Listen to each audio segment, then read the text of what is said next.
Playtime's crucial even during a dust storm. Hamad owns the ball, so he is one of the most popular children in the camp.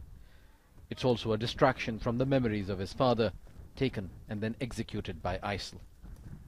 It's estimated more than 500,000 children have either been orphaned or lost their father.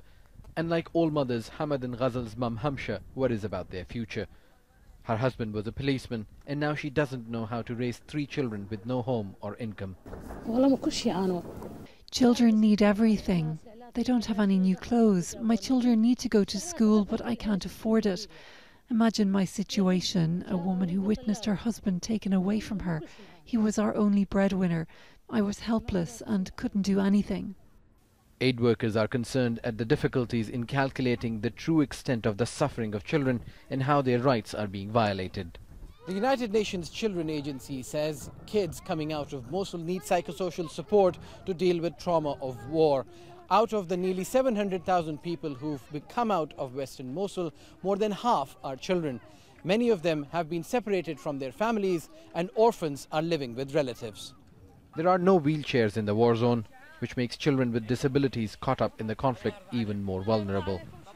There are harrowing stories of how people desperate to get out had to leave behind relatives due to the ferocity of the fighting.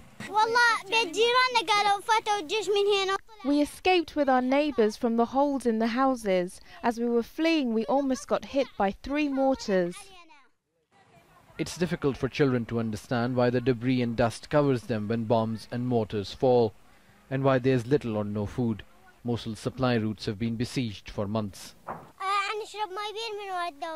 We drank dirty water from the wells. We nearly starved to death. ISIL didn't let us eat anything. They ate, but we did not. Iraq's government has been criticized for not doing enough for more than 3.5 million children at risk of death, injury, violence and abuse. But with no end in sight to the fighting and the civilian toll mounting, Iraq's children continue to face an uncertain future. Osama Bin Javaid, Al Jazeera, Erbil, northern Iraq.